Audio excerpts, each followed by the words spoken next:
Ladies and gentlemen, I think you're about to experience something very special. I've already seen a brief preview, and I can promise you, you're going to see some interesting photos. I'm very happy to present to you Quinn Norton on body hacking.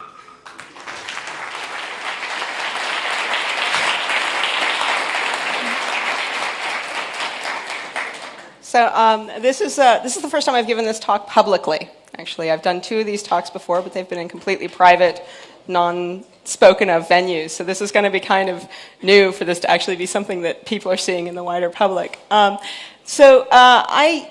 Originally, this started in 2005. I started getting interested in specifically not just body modification, but functional body modification, this idea of body modification that does something.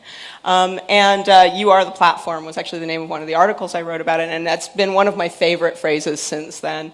I'm a journalist. That's basically my main foray into this. I come actually from a body modification family. You know, a lot of people talk about this being a rebellion thing for most people, but for me, I was like sitting in the waiting room of the Gauntlet while my mom was getting pierced. So for me, it was always perfectly normal.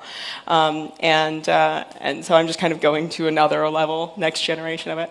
My name is Quinn Norton, and I'll have contact details at the end.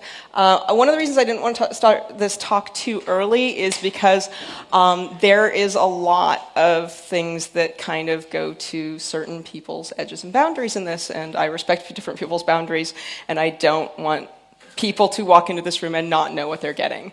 I have no body shyness, and I will be discussing bodies without euphemisms or anything like that.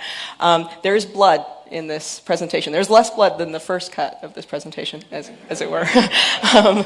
There are things in here that hurt a lot. There are frank discussions of sex. I put in possibly not safe for Germany. Because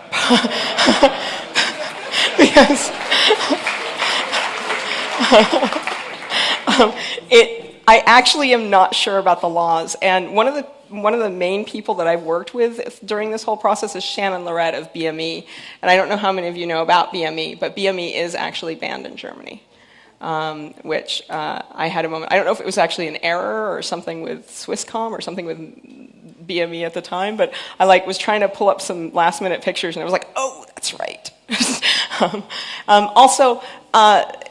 This talk, last time I gave it, I just kind of rolled on, and then I got to the end of the talk, and I realized everyone in the room was going, except for one guy in the middle who was just going. So having had that experience, I can say it might get creepy for you. But I wanted to make sure everybody kind of had that caveats up front. And it's not like any of us are going to, well, for me anyway, I'm not going to be upset with anyone if they don't want to see any of this.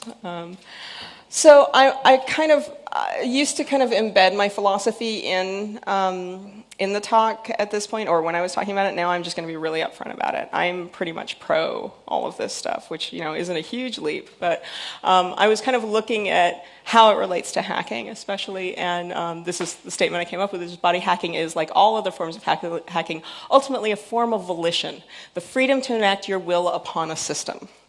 In this case, the system is your own body, and I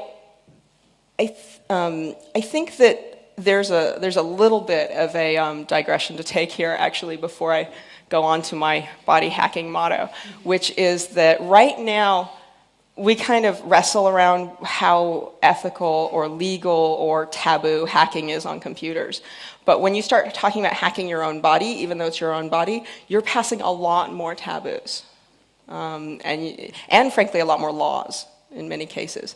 We actually have less rights in most societies to our own body than we do even the diminishing rights to our own computers. And when you start to kind of think about the fact that you don't have those rights to your bodies, it can be very, you kind of, people think in terms of abortion or something like that, but you don't have the right to most surgeries. That has to be determined by an accredited state function, basically.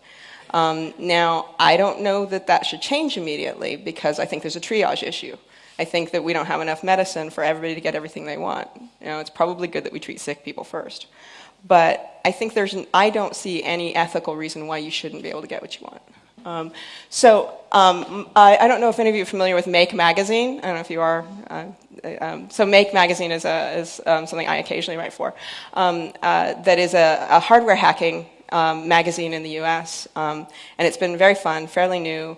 Lots of good hardware hacking projects in it, and they have this whole like void your warranty with us kind of thing going on. And they have a motto, which I decided was my favorite for body hacking, and it's this: if you can't open it, you don't own it.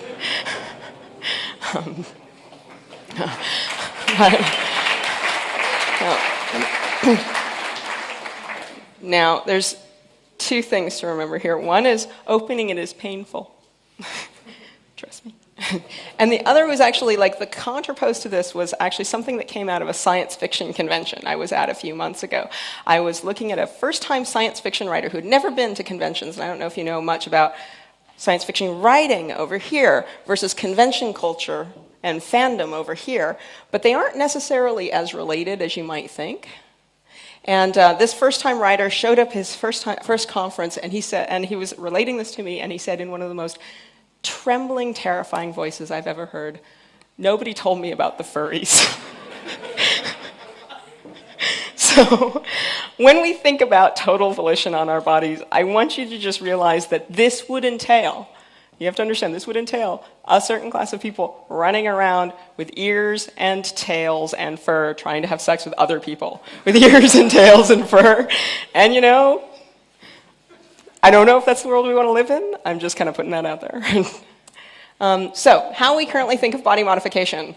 Usually, body modification is transgressive, it's visual, this is a scarification in progress, this is someone who is really into it. One of the reasons I like to have this one out is because in one picture right here, you have a whole bunch of different, it just looks like a bunch of bumps on his face, but you have surface piercings, which are actually quite hard to keep.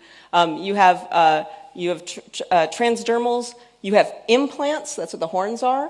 You have completely kind of, a lot of the piercings we're used to. And then you have like that funky cheek thing, which I've seen almost nowhere else. And then over here you have the kind of like common 22-year-old transgressive, I've got a tongue piercing thing. Now, when I started talking to Shannon Lorette of BME about functional body modification, one of the first points he brought up, and I dodged like a ninja, was that genital piercing is a functional body modification. Most people, not all, but most people who get genital piercing or have genital piercing have it to enhance their sex life, and many of them report that it does. And he kept pointing out that's functional, and I kept going, that's not going to go in my Make magazine article. Can we stop talking about that?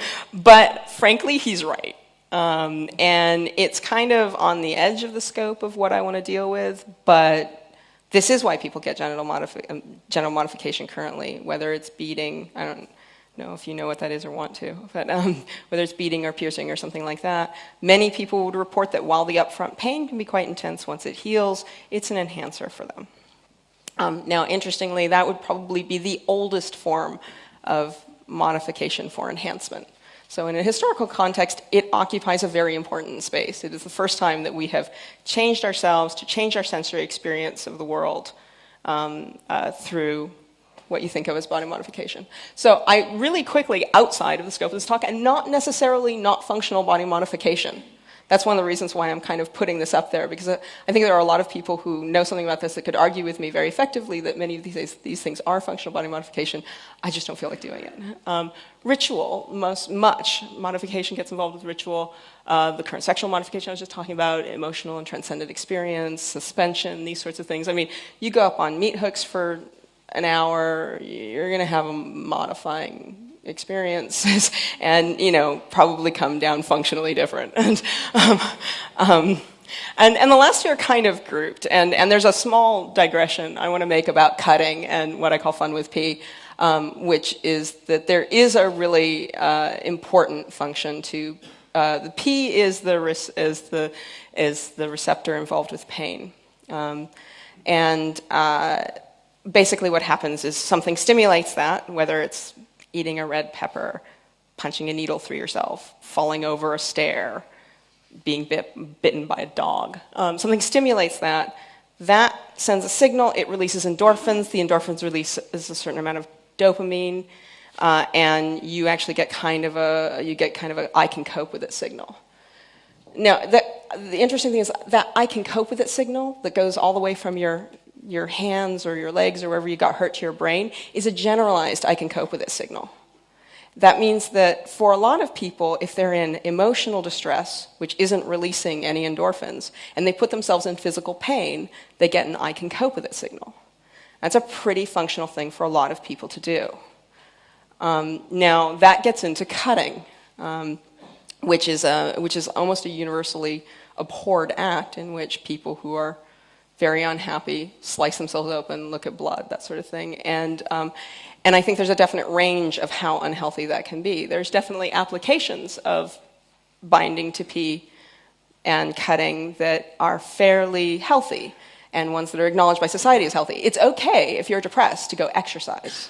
It's doing the same thing as cutting, but we're okay with the exercise part. Right now, we're not so okay with the cutting part on a societal level. So that's pretty much all I'm going to say about that. But it gets involved with a lot of these things, a lot of things people want to do. And, you know, I once very anonymously had a therapist who had been working in the field for many, many years say to me, drugs are so hit and miss. If people can cut healthfully, I'd rather they did that than take drugs. Which is a surprising statement for a medical professional. But it acknowledged that often people go through hell trying to find an antidepressant that works for them. And some people can just do it with a Japanese clothespins. So anyway, probably the thing that you guys are here to hear about is the magnet. So this is kind of going into specifically what people are doing now. This is kind of this part of the talk. And what people are doing now, this is one of them. Hopefully they're not doing it right now for reasons I will make clear in a moment. But this is the implanted magnet.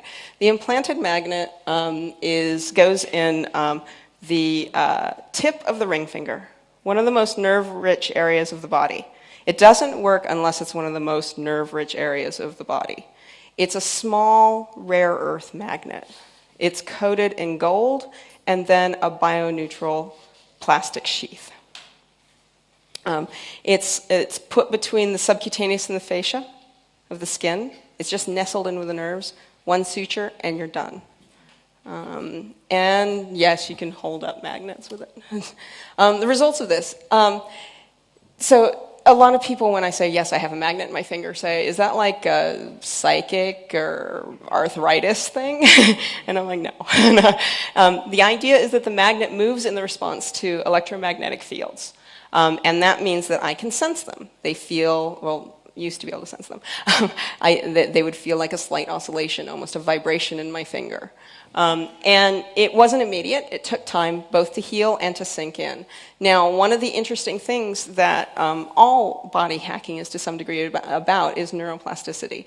If we have any edge over the rest of the animal kingdom, it is probably not that our brains are so big, but that our brains are really good at reconfiguring themselves on the fly. And essentially what you're taking advantage of, if you did something like implant a magnet in your finger, is the fact that your brain can reconfigure itself on the fly to take in that new sensory data and treat it like a sixth sense specifically for detecting electromagnetic fields. I had 6 senses. Well, 7 if you include proprioception, which I would like to. So what can people with magnets in their fingers sense? Small running electrical motors, live wires, security devices, like when you walk into shops, you know the security devices that you walk by? Shannon Loretta at one point reported walking through one of those and feeling like he dipped his hand in an ultrasonic cleaner. They had it turned up so high. Phone cords. Phone cords startled the hell out of me. My husband can verify occasionally I'd be like going, ah! And swap. This is one of the really, really interesting ones, is that when my laptop, and several people reported this, when my laptop started to swap, I could feel it because when the hard drive spun up. And so there was that like kind of just split second before it slows down when you're like, oh.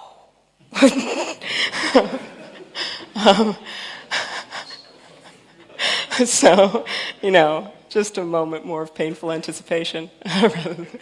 So, hey, these things spin. So when you put a magnet in your finger and it's a bioneutral sheath, it's in a bioneutral sheath specifically so it can move around, so it doesn't get adhered to by scar tissue, which means if you take your finger and you take a magnet and you do this, you can feel it spin in your finger, which is, to this day, one of the weirdest things I have ever felt. Now, being that this is a bunch of body modders who came up with this idea, they were immediately trying to figure out how they would put it under the clitoris.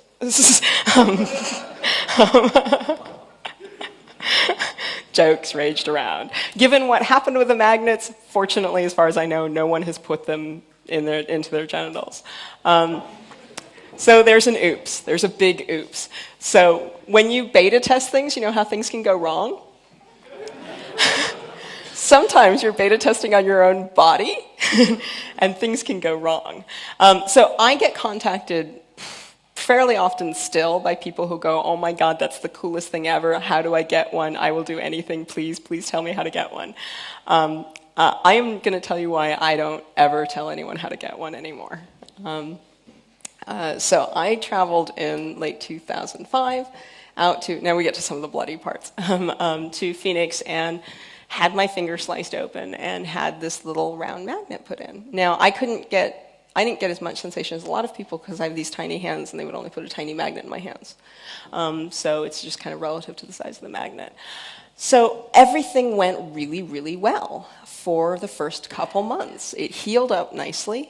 And it was great. And as a matter of fact, I have a favorite anecdote from this period, which is that it was only truly useful in my job once, which is that I was at a major company that makes internet infrastructure devices that will go unnamed.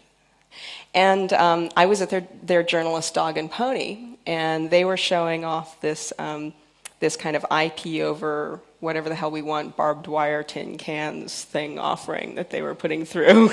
And, it ends in a phone line and it goes in there showing basically this broadband over whatever we want because we are amazing. And I reached down and touched the phone cord and I just went, wow, that is a lot more than you can actually put through a phone cord in the wild. And I'm with I was a whole press gaggle and I'm like, so this demo isn't real. And they're like, how do you know that? I'm like, it would take way too long to explain. just trust me, this demo is bullshit.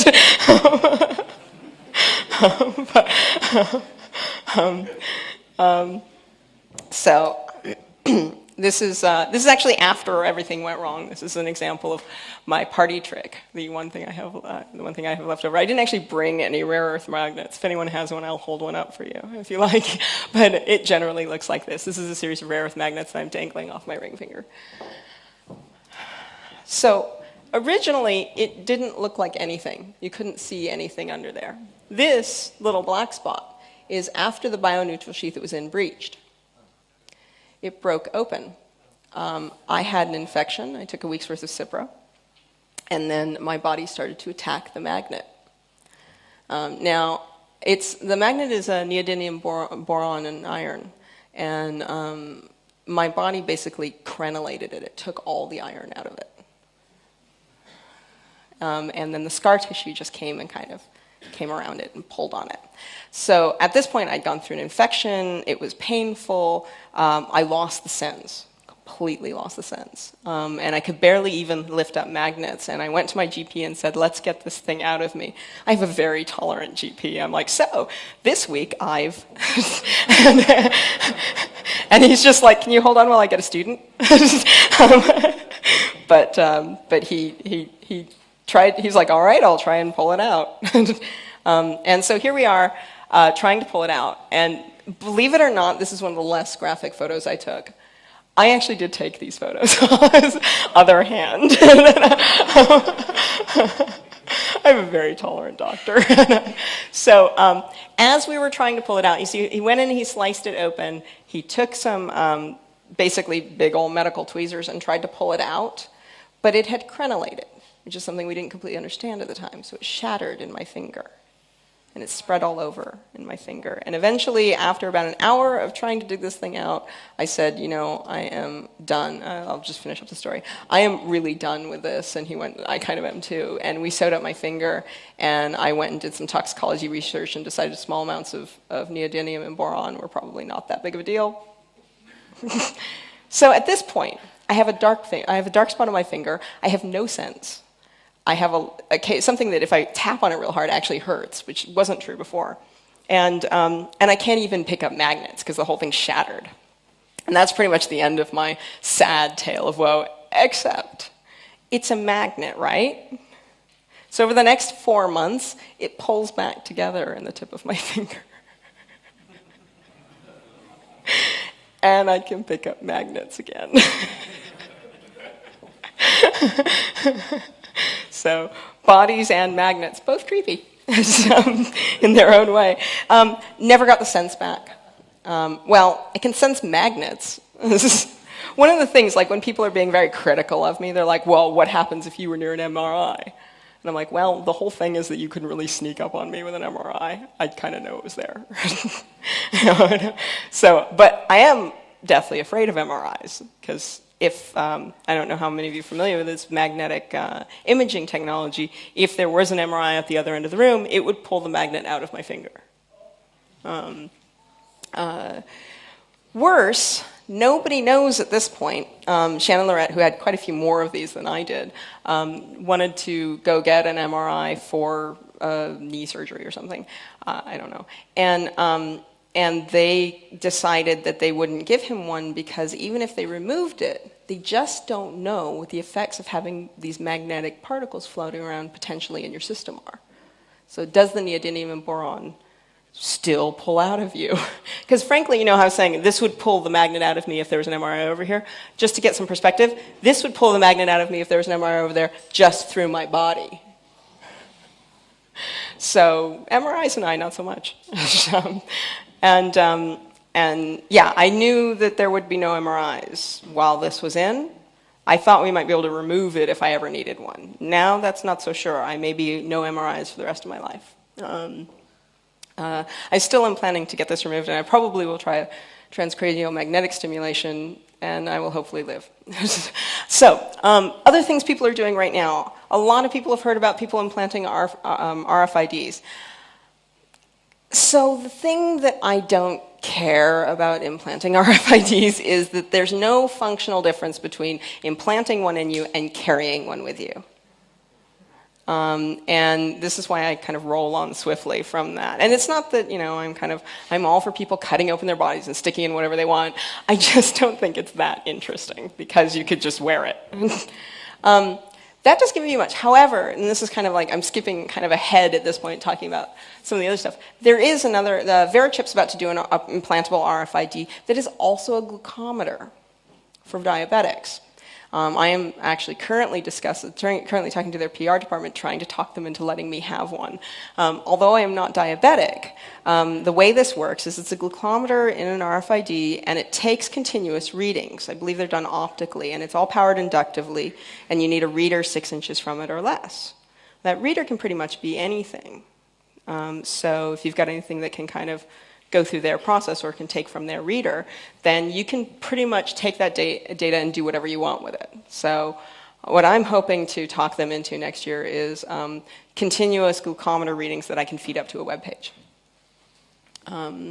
So you'll be able to follow my diet, I suppose. And one of the things is I would really like to be able to cross-reference that with other data. So I'm going to have to like note my mood, probably, to get good data on, you know, how insulin is affecting me in some way or another, and just continually put that all up online.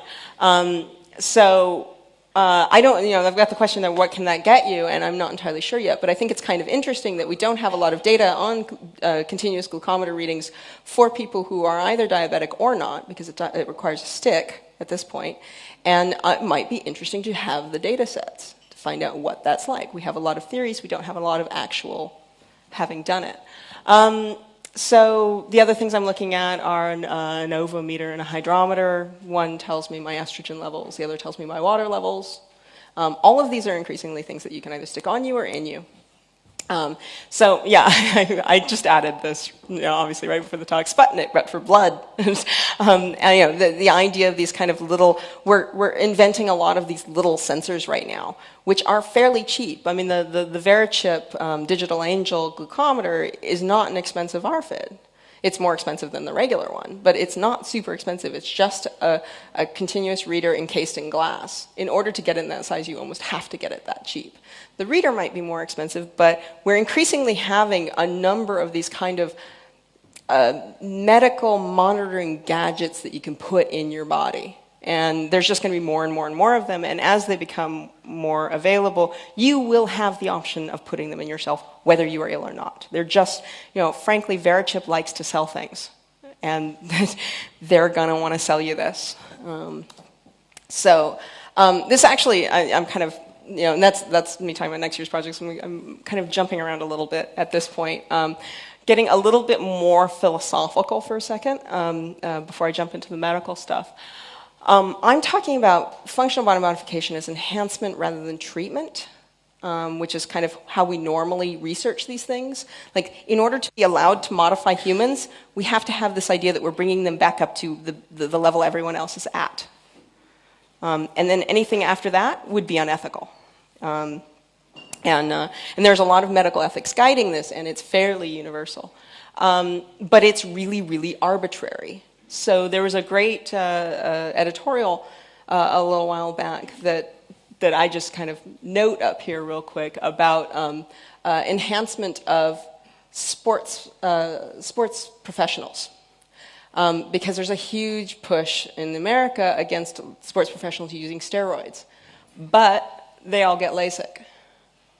And they get LASIK to get better than 20/20 vision. That's not cheating, but steroids are. So, and it kind of reminds me, like, just to kind of go off on another tangent. I did a piece on subdermal implants, the horns and things like that you saw in the previous picture at one point, and I was interviewing a lot of plastic surgeons about it. Actually, I started with the body modification artists, and they told me the American Medical Association will tell you that modifying the body, as far as plastic surgery goes, away from societal norms, modifying it towards societal norms is ethical, and what they do, but modifying it away from societal norms is unethical, and you can lose your license for it. So I thought, this is the perspective of the body modification artists. I must go and get a balanced perspective from the plastic surgeons. And they were like, no, that's right. And I was like, don't you see? No, okay, never mind. They're just like, and quite a few of them kind of would hold forth, and I talked to quite a few of them for this, would hold forth about how it was right to give people bigger boobs and better hips and lips in order to give them advantages in life, but if you modified them away from societal's ideas of beautiful, you were in no way serving the Hippocratic Oath, and you needed to be disbarred from medicine. I guess it's disbarred from law, but anyway, same difference. We have this kind of weird tension about what counts as enhancement and what counts as assistance or treatment. I did that. So the next thing I pointed out, and I used to not cover pharma at all in this talk, but it's kind of ridiculous to not cover pharmaceuticals, because that is clearly one of those things that's just becoming overwhelmingly prevalent in our lives. This talk brought to you by Provigil and Ambien, that same wonderful doctor who tried to pry the magnet out of my finger, gave me essentially, the 21st century legal equivalent of an upper-downer cycle to do this trip on. So one of the reasons I am not very jet-lagged at this point, and frankly, one of the reasons I am awake at all, is because I am on Provigil, modafinil. I'm trying to remember its other name. No, you don't know. And Provigil is this amazing drug, which I think is bringing up a lot of ethical quandaries. I mean, is anyone familiar with it? Okay, so Provigil is a drug that was originally developed for narcolepsy. It just keeps you awake, but it's not completely a normal stimulant. So the deal with Provigil is it would keep you awake, but when you wanted to go to sleep, you just could. And it didn't have any abuse potential. People wouldn't get addicted to it. It's not amphetamines. Here's the weird thing they discovered, is that if you take Provigil after you haven't slept, you don't pay for not sleeping. Next time you want to go to sleep, you go to sleep for 8 hours, you get up, it's like nothing ever happened. Then they started going, I wonder what happens when we give this to soldiers. So they started giving soldiers in various experiments 100 milligrams of Provigil every 8 hours instead of sleep. At the end of 72 hours, their performance was better than at the beginning.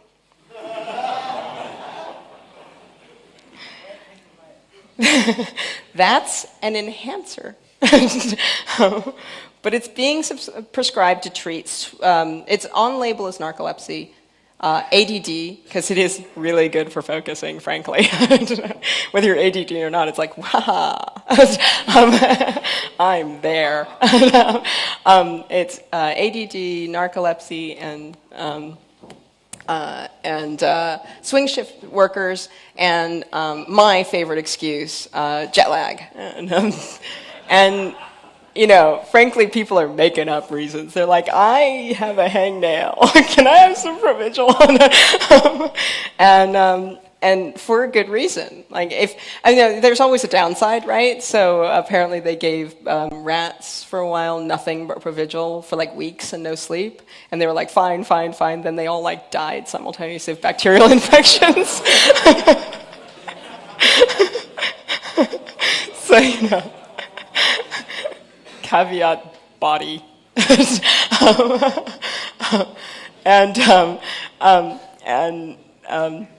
So I'm on Provigil. That's the short of it. Ambien's a sleeping medication that's very, very popular these days. Ambien has abuse potential, unlike Provigil. But they hand it out like candy. It was like, I didn't even have to come up with an excuse. I was like, may I have some? Oh, thank you.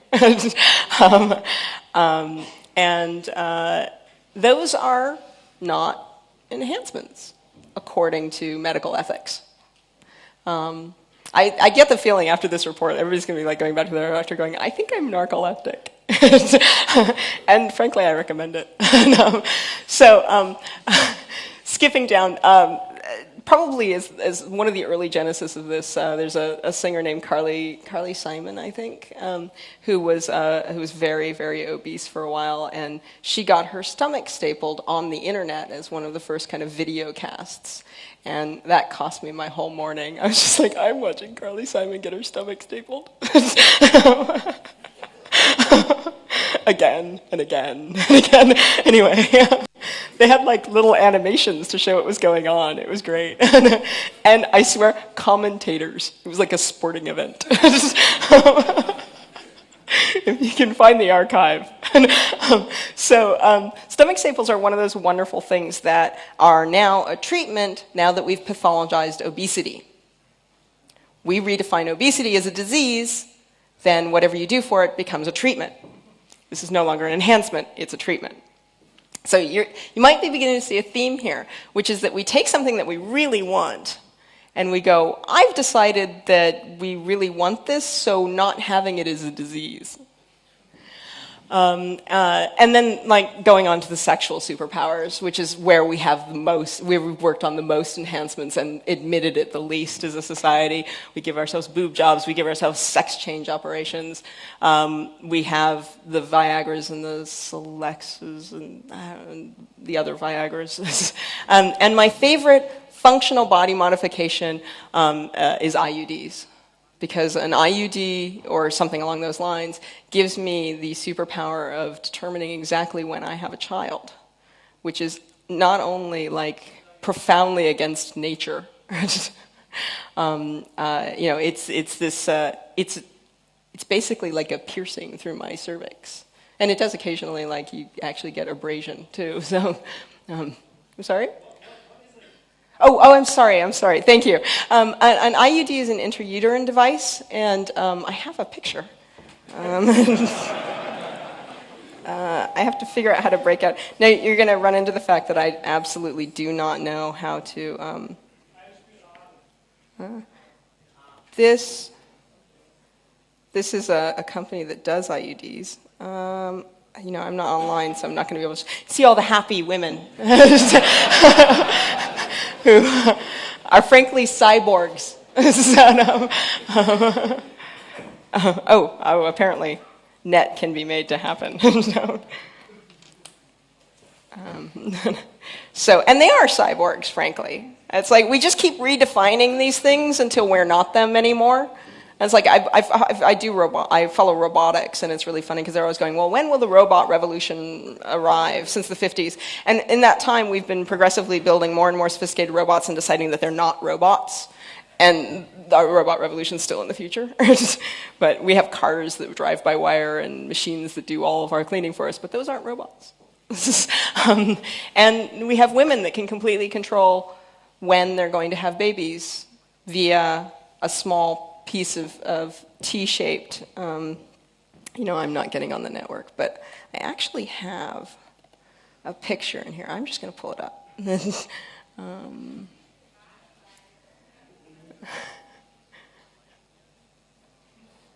I thought I had a picture. What was that? Can you just describe what it is? It's the original ones were copper, and it's a little T. And if you imagine the cervix as a little kind of triangle, it goes through the cervix, the T rests on top, and there's a bar that comes down through the cervix.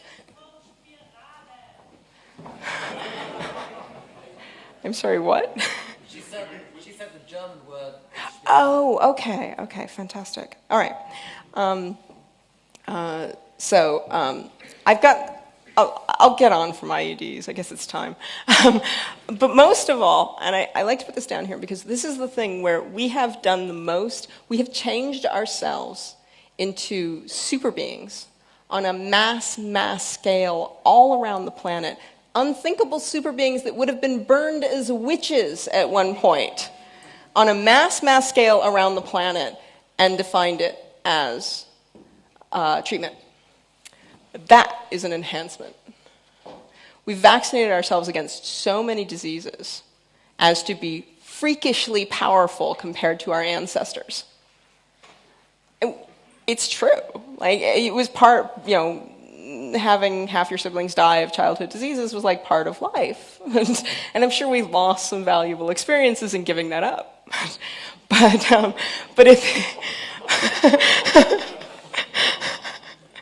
But at this point, we have all transformed ourselves into strange and scary, superpowered beings. We just don't think of it that way. We've just redefined it as a treatment rather than an enhancement. So, whether we call it an enhancement or a treatment matters for social acceptance, but doesn't actually reflect on the procedure itself. The problem with this at this point in time is that research is outstripping the lifespans it takes to redefine these terms socially. So we're coming up to a point where we can invent things that enhance us before we can redefine those enhancements as needed treatments.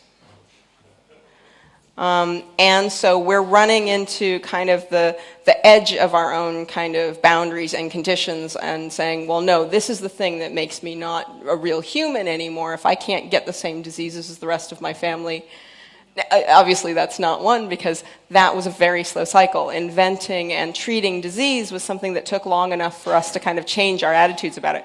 But if you look back at the history of every one of these things that I've talked about, whether it's birth control or vaccination or something like that, there was a large group of society at the time that was going, that is unnatural, that is too far. We can't do that.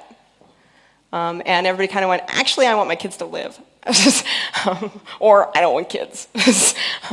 And so we kind of got over that. So what are we doing now? Now, I love to leave this example in because this is a bone-implanted hearing aid, and this is something that has been deployed on a small scale for people who can't hear. There's a guy who lives in Hawaii who's desperately looking for a doctor that will install one of these on him and let him just attach a Bluetooth thing to it so that can just be his phone. He can hear fine. He just wants his phone installed in his head.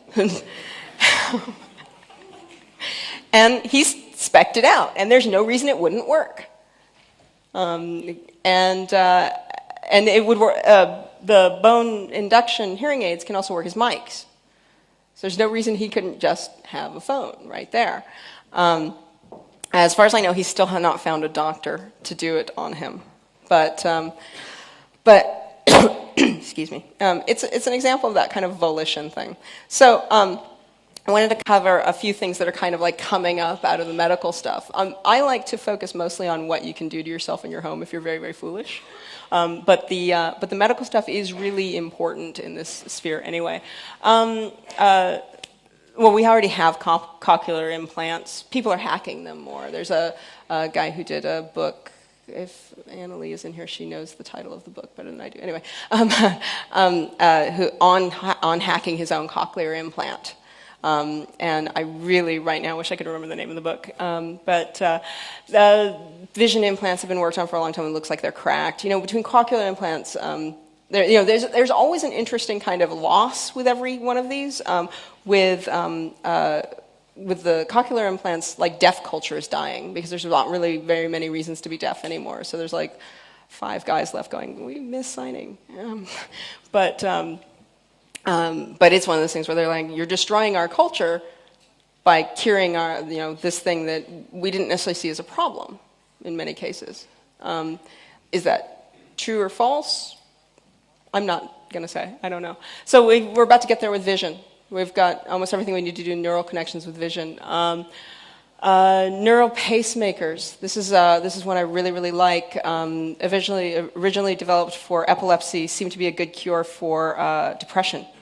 They're starting to put pacemakers into area 25 of the brain, and it's curing untreatable atypical depression in a lot of people. No one knows why.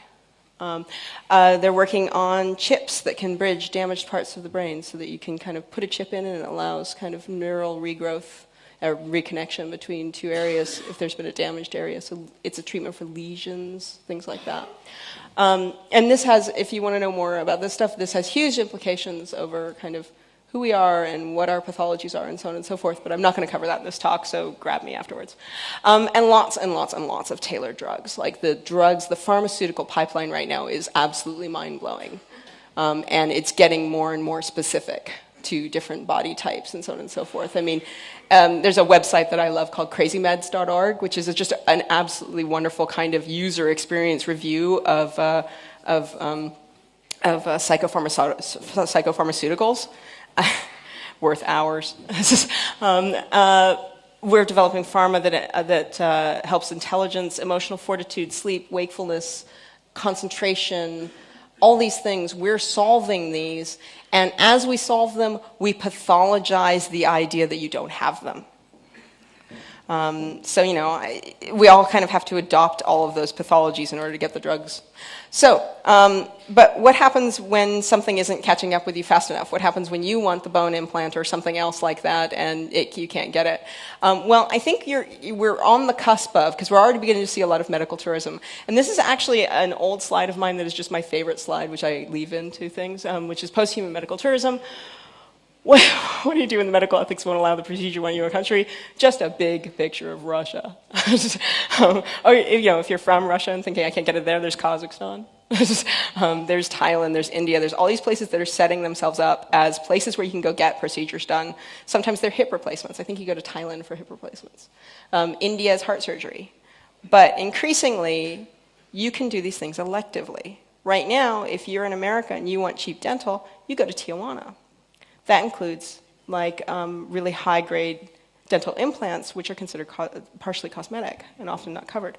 Now, I think that's kind of gray market to my mind, but there's an interesting thing that is going on in America right now, which I've got another web page up, but I'm just going to talk about it. I'm not going to show it to you, which is that there is, I would say, and it's something I'm currently researching, so I shouldn't go overboard on it, but there's a rise in black market medicine in America. And this is interesting because what it is it's American failed policy, the whole kind of if you're poor, you can't go to a doctor thing that we have in America, is manifesting in kind of an interesting home surgery movement. So they pulled up a meth lab near San Francisco not too long ago and found a fully equipped surgery underneath it. And they were like, the police were like, well, this is probably where gang members go to get bullets pried out of them. And everyone else is going, this is where the locals that don't have any insurance go, isn't it?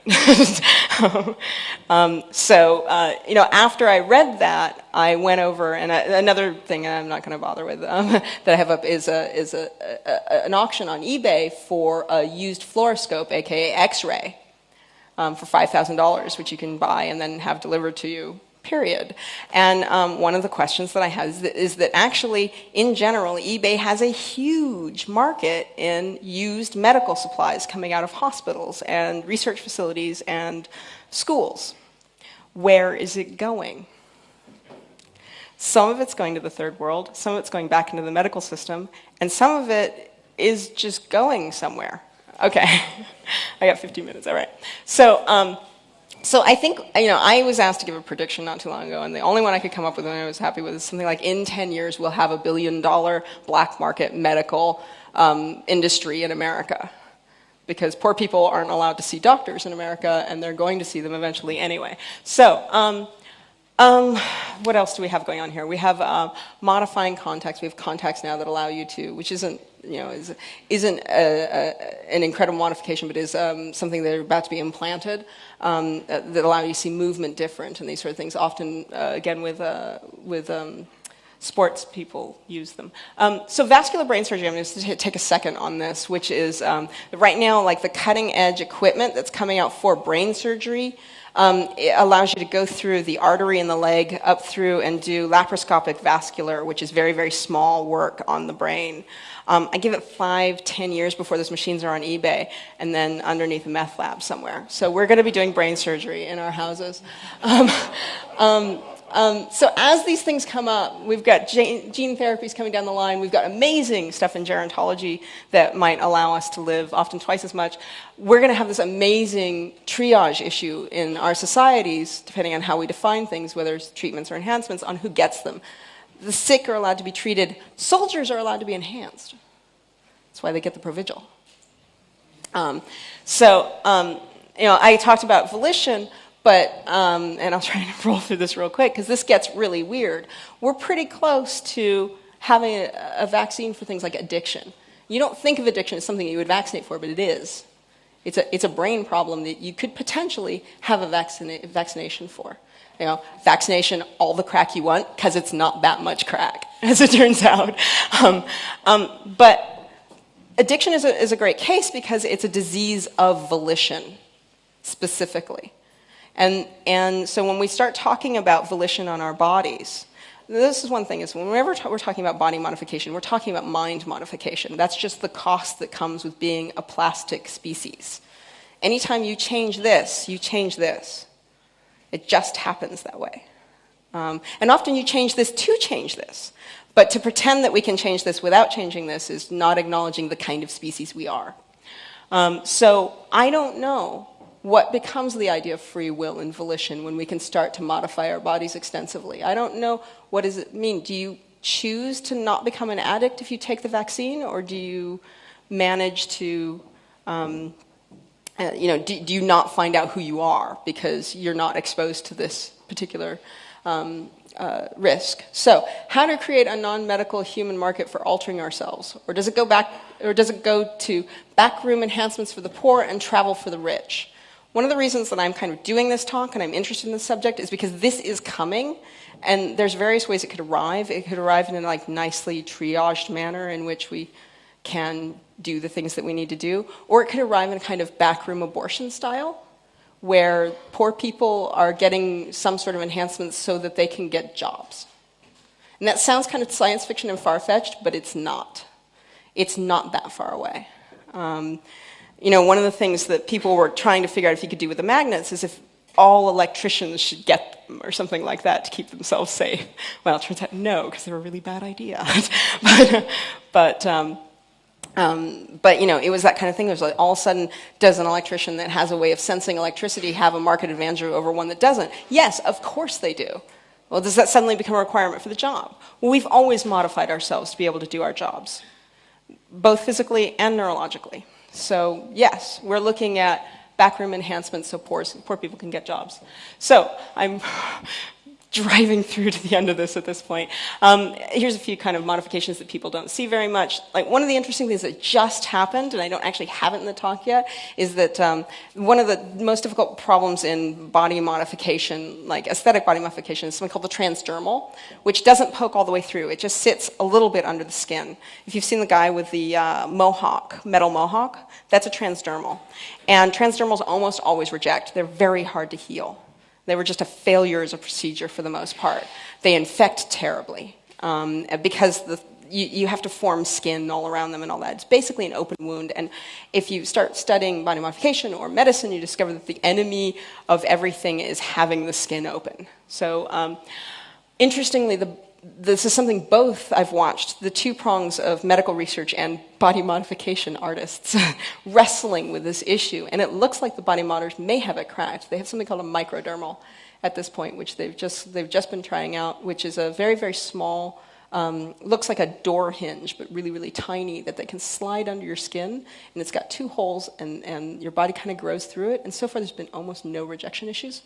And this is something I'm going to watch very, very carefully, because that into-out of skin interface is one of the things holding back a lot of people's ideas about what they want to have implanted in their bodies. Power source issues and light issues and all sorts of other wacky stuff. Mostly, I'm telling you this part to kind of get you thinking, because in general, the most interesting suggestions for what we could do have come from the audiences of these kinds of talks. So I want to hear your ideas about what kind of modifications you would like to see in your own body. So we're at the point now where we can take in data and output data to our bodies. That's kind of an awkward sentence, but so you consider things like neuroplasticity, you consider how we can enhance movement, senses, how we can find out more about what's going on in our bodies. Okay. And every time we find out something more about what's going on in our bodies, we get into a feedback loop. We love these feedback loops. Many of them are natural. You step on something, you say "ow," and you get off of it. That's a biofeedback loop. It increases when you can do something like continually read, say, your glucose or something like that, and say, when I eat this and go a bit crazy, it's because my insulin is spiking. Maybe not so much with a chocolate cake. But the other question is, how far is too far? Furries. And really, this is my last slide pretty much, and this kind of goes to the heart of the matter, and it's something which I don't have an answer for, and if I did, I would be lying to you on how far is too far. Really strange things with porn, but a lot of porn, I'm a big fan of porn. I have to say, nothing against porn here, but a lot of it is not very involved with volition and consent, which is my personal line, where I think people should lay off, is consent. And so the things that you could do to modify people for pornographic purposes could probably be pretty horrific. I don't know if we want to go there. I find furries horrific. I shouldn't, but sorry, it's like prejudicial on my part. We have these questions to ask about who gets to hurt themselves and how much. I have a really high pain tolerance at this point. I didn't used to. But if I had jumped into some of the things that I know how to do now from the beginning, that would have been very unhealthy. Fortunately, I was around the sort of people that could tell me that. What's not fair anymore? Is it okay for sports people competing in sports to have LASIK but not steroids? What should be fair? What should be fair is such a ridiculous statement. There's like no data you can put in that. There's nothing, there's not going to be a scientific answer to that. But there is a societal one. We have to solve that. We have to answer that question. Sports is going to become really boring when one guy has got everything. Not just sports, but in general, what's fair in the marketplace. But at the heart of all this, and the kind of there's a lot of people who kind of really don't want us to do these sorts of things that are writing books, which I'm forgetting the names of again. End of human, our post-human future or something like that. I'm looking for help and not getting over here. Anyway, the fundamental question to all of this is what counts as human? You know, the question that people face with vaccination and birth control, body modification, and any of the things is, do you still count as human when you're done? Do you still count as human when you've started futzing with your brain? Do I still count as human now that I've had 6 senses? And not in a kind of, I can sense what your playing card is kind of way. I don't know. I don't know if I still count as human. Do I still count as, you know, after we learned to read and write as a society, did we still count as human compared to the ones that came before? I don't know, because we're a very, very plastic species. So our brains were fundamentally different after we invented reading and writing to what they were before. So I guess I kind of will break off into hopefully discussion questions and suggestions after the question of what counts as human, because as much as many of us are probably sitting in this room going, yeah, go, we could do anything, we're allowed, we're hacker types, we could do anything to ours, there's a line over which you'll go, no, that's too far. No, that's not human anymore. I don't like that. That line is going to be different for every person in this room. So on that note, I'd love to hear some questions or suggestions.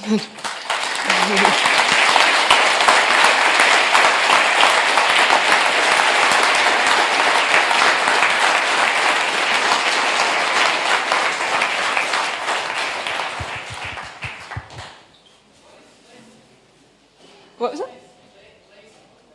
LASIK. Oh, I'm sorry. What is LASIK? LASIK is the term for laser sculpting of the cornea for enhancing vision.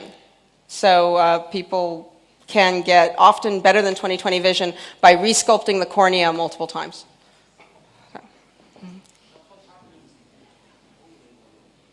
Also, if anyone has any suggestions for wacky things I should put in my body over the next year, I'm not saying I'll do it. I'm taking suggestions. Just a small question concerning your own implant with the magnet. What exactly went wrong there? Is it just an insulating material that Yes. broke up? Yes, when the insulating material broke up, my body attacked it. It's a foreign thing, so my body... So basically, if the initial bugs, well, I'm sorry. It's, What was I it? mean, if the initial bugs are fixed, I mean that insulating If they material. ever fix the sheathing problem, I'm getting another magnet in a heartbeat. All right. Okay.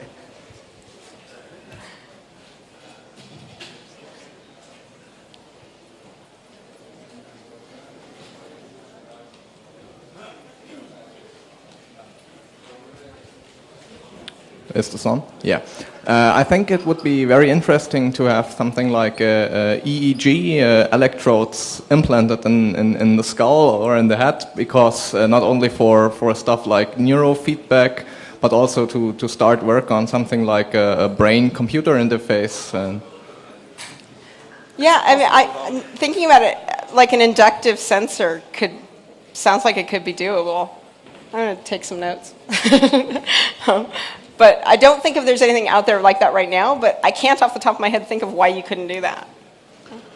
You probably could add a, adrenaline meter, so you could live measure your personal reaction on stress and the different types of stress, and figure out what you can deal with and how much you can take and so on. Measuring serotonin would be really, really difficult without killing yourself first. Like, well, where? Like, serotonin's all over the body, so like levels of serotonin. I mean, the way you'd want to test that is spinal fluid, and a sensor in the spinal fluid is a long way away at this point. No.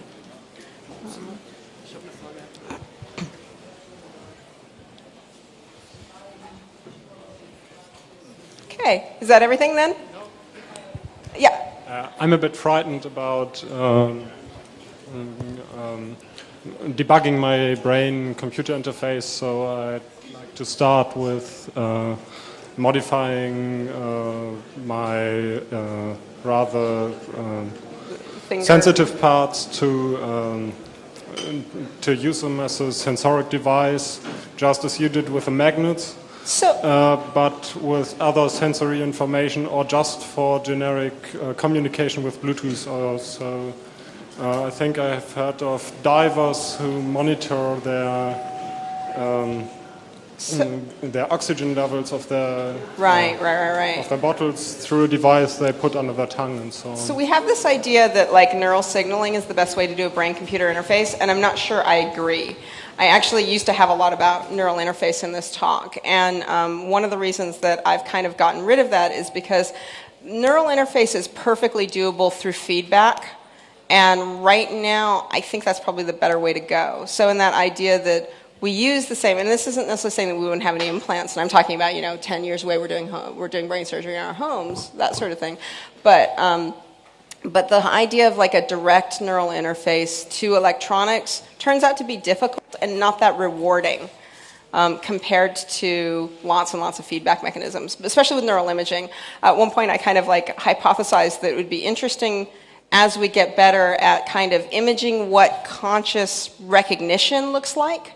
Because we're getting to where we can kind of like put someone in an fMRI, show them pictures of things. You can tell things about what they're thinking from those pictures. That it might make more sense if we were doing a brain-computer interface to have something that looked, say, for, say you wanted your perfect user interface, and something that showed you widgets, and when you registered comprehension on those widgets, would select those. So as it showed you things, it would select the perfect user interface with you without ever having to pierce your skull to do it. Because we basically can pierce your skull with imaging technology, and imaging technology is moving much faster than wetware interfaces. So. Okay. I wouldn't propose any wacky device under the skin, but I would propose if anyone wants to do things, the easy way to move the boundaries is to use context of art. So for many illegal activities, it's much easier if you say that it's a conceptual art or whatever. So it's good for hacking, so it's good for any kind of hacking. That's definitely more true over here, and I encourage you all to do it. Yeah, and you probably heard of Stellark from Australia. He got the third ear growing on his face, and that was in awesome. In context of art. So that's the easier way to do. And the people that practice this in the U.S. that I follow define themselves as artists to stay outside of medical legal requirements. So that's definitely a reoccurrent theme, and I fully support it. I don't draw a big distinction between art and other worthwhile pursuits. So.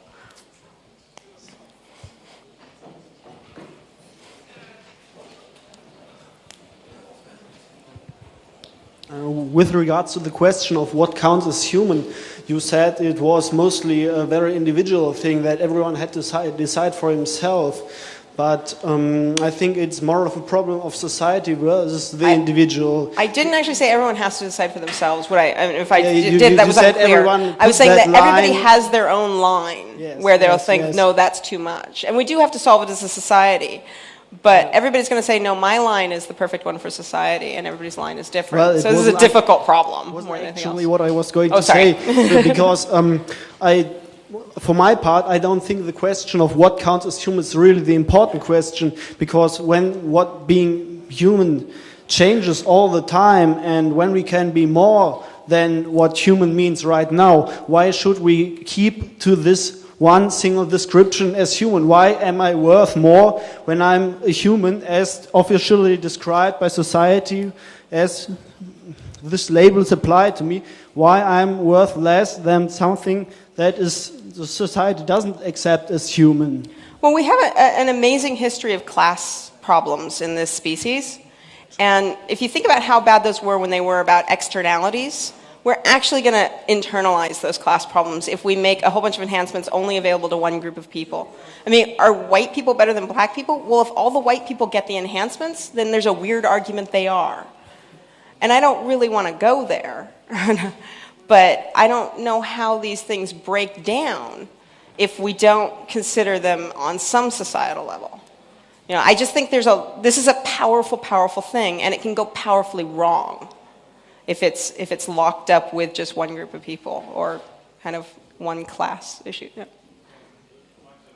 Hi, actually a follow-up on the human question. I think it's a little bit reductive to say that by changing our senses or augmenting our senses, we become less or more human. I mean, our senses always change. Our ancestors had 100 times better sense of scent than we do, and we're no less or more humans than that. I think what defines our humanity is our ability to communicate and our desire to communicate, our ability to have compassion, and the rest is just it comes and goes. And it's not about, oh, now I can sense this better or that better. There's a lot more than sense involved here. I have a friend who at one point, she's a woman, and she gave herself a testosterone shot to see what it would do to her personality. Well, she changed a lot. There's this point where you go, okay, so she's still human, but what if you give yourself, I don't know, psychosis? What if you want a brain lesion that means you never feel guilty again because you felt too guilty and now you are something else? I don't know. It's not just senses. We're modifying a lot more than that. Okay, so are we... Yeah, I'm sorry to say we're running out of time. Thank you very much, Quinn Thank you Norton. very much.